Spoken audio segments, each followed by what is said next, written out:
నాయకత్వంలో ముఖ్యంగా మహాత్మా గాంధీ ఇన్ని కులాలు మతాలు జాతులు వర్గాలు భాషల దేశంలో కత్తి పట్టకుండా తుపాకీ పట్టకుండా తెరిమి పేర్చకుండా సత్యాగ్రహం అహింస ఆయుధ ద్వారా స్వరాజ్యం తీసుకొచ్చిన ఘనకీర్తి అఖిల భారత కాంగ్రెస్ తెస్తే ఆ వెనక ఉండి చేసింది పత్రికలు మాత్రమే చెప్ప తప్పదని మనం చేస్తున్నాం. పత్రికలు చేసినటువంటి ఘనకీర్తి. ఆ రోజు పత్రికలు పెద్ద ఎత్తున ఉద్యమం చేసి ప్రజల్లో ఆలోచన రేకెత్తించి మాకు స్వపరిపాలన కావాలి అనే మాటకు పెద్ద పీట వేశాము. అందుకే ఇవాళ మనకు స్వరాజ్యం వచ్చింది, మన ప్రభుత్వాలు మనం ఏర్పాటు చేస్తున్నాం. కానీ ఆ రోజున ఆశించిన మన పెద్దలు ఆశించిన రీతిలో మనం పోతున్నామా లేదా? ఇప్పుడే మిత్రులు మాట్లాడుతూ చెప్పారు, పత్రికల్లో కులాల పేర్లు మతాల పేర్లు రాస్తున్నారు. చాలా బాధగా ఉంది. ఈ కులం ఒక ప్రాంతంలో కులమనో మతమనో ఇలాంటి ఆలోచన వస్తే వాటిని తీసివేసి సమాజంలో మానవత్వ విలువలు పెంపొందించవలసినటువంటి పత్రికల్లో ఇలాంటివి రావడం చాలా బాధాకరం.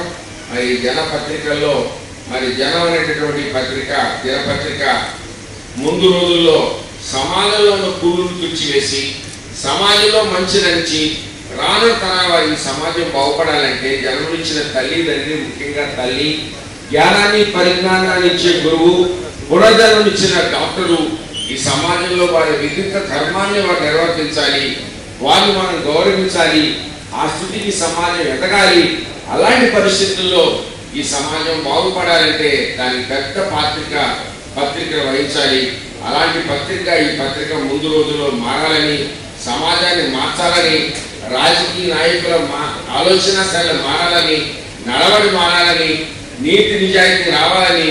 ఇవాళ నేతి బీరకాయలో నెయ్యి ఎంతుందో రాజనీతిలో నీతి అంతుంది అనుకుంటున్నారు సమాజం. కాబట్టి అలాంటి సమాజంలో మనం ఉన్నాం. కాబట్టి మళ్ళా రానున్న తరంలో మార్పు రావాలి.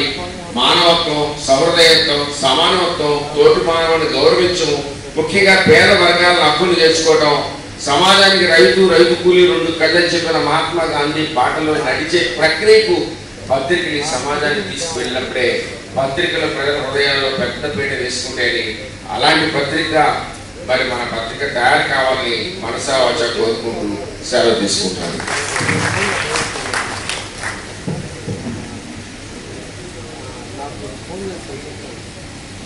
ఎన్నో కార్యక్రమాలున్నా, ఎన్నో ప్రాంతాల్లో పర్యటనలు ఉన్నా అవన్నీ రేపటికి వాయిదా వేసుకొని జనం కోసం వస్తున్న జనం పత్రికని ఆశీర్వదించడానికి చాలా దూరం నుంచి విచ్చేసిన మంత్రివర్యులకు, గాంధేయవాది కుటుంబం నుంచి వచ్చిన కాసు కృష్ణారెడ్డి అన్న గారికి మనస్ఫూర్తిగా ధన్యవాదాలు తెలియజేస్తూ, మీరు కోరుకున్న రీతిలో సమాజం గర్వించే రీతిలో ఈ పత్రిక ఉంటుంది.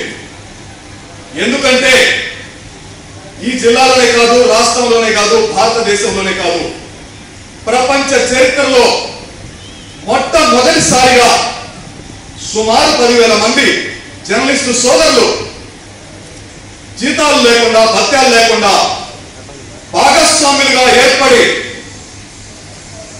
మొట్టమొదటిసారిగా ఈ పత్రికను స్థాపించడం జరిగింది. అనేక పత్రికల్లో పనిచేసే వ్యక్తులు, సీనియర్ జర్నలిస్టులు, ముఖ్యంగా రాయలసీమ ప్రాంతంలో ఉంటే మధ్యరెడ్డి లాంటి వాళ్ళు, రఫీ లాంటి వాళ్ళు, శ్రీనివాస్ లాంటి వాళ్ళు అనేక ప్రముఖ పత్రికల్లో పనిచేస్తూ 50,000 రూపాయలకు పైగా జీతాలు తీసుకుంటూ వాళ్ళ యజమాన్యం చెప్పే ఒత్తిళ్లకు లోనవుతూ స్వేచ్ఛాయుత వాతావరణం కోసం, నిజాలు నిర్భయంగా రాయటం కోసం, తాము చూసినట్టుగా రాసే స్వేచ్ఛ కోసం తాము సొంతంగా పత్రిక ఏర్పాటు చేసుకోలేకపోవచ్చు, కానీ అందరూ కలిసి భాగస్వామ్యంతో చేసుకోవాలనే తపనతో నన్ను ముందు పెట్టి నా నాయకత్వంలో ఈ పత్రిక ఏర్పాటు చేయడానికి వచ్చిన శ్రీనివాస్ లాంటి, దశరథరామరెడ్డి లాంటి వ్యక్తులు చాలా మంది ఈ పత్రికలో పనిచేస్తున్నారు. కాబట్టి మీరు ఆశించిన రీతిలో, మీరు కోరుకున్న రీతిలో ఈ పత్రిక ఉంటుందని తెలియజేస్తూ, ఏ పార్టీకి కొమ్ము కాయకుండా,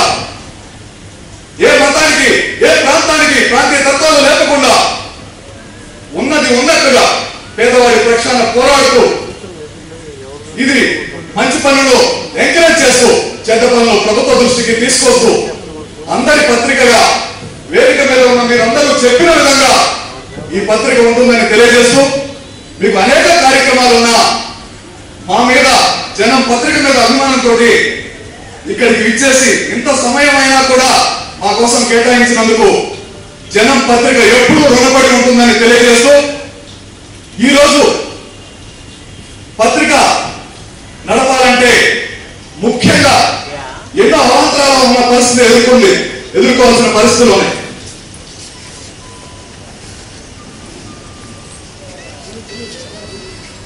రాష్ట్ర గృహ నిర్మాణ శాఖ మంత్రులు, సీనియర్ వ్యవసాయ శాఖ మంత్రులు కన్నా లక్ష్మీనారాయణ గారిని వేదిక మీదకి రావాల్సిందిగా మనస్ఫూర్తిగా జనం పత్రిక తరఫున ఆహ్వానిస్తున్నాం.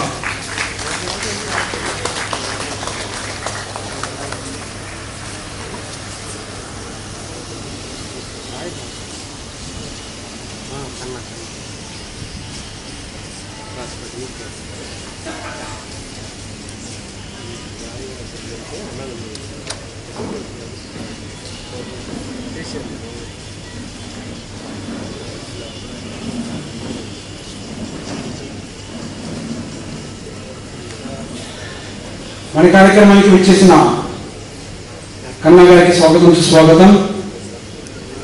ఇప్పుడు జ్యోతి ప్రజ్వలన కార్యక్రమం. ఈ కార్యక్రమం కన్నా లక్ష్మీనారాయణ గారి చేతుల మీదుగా జరగవలసిందిగా ప్రార్థన.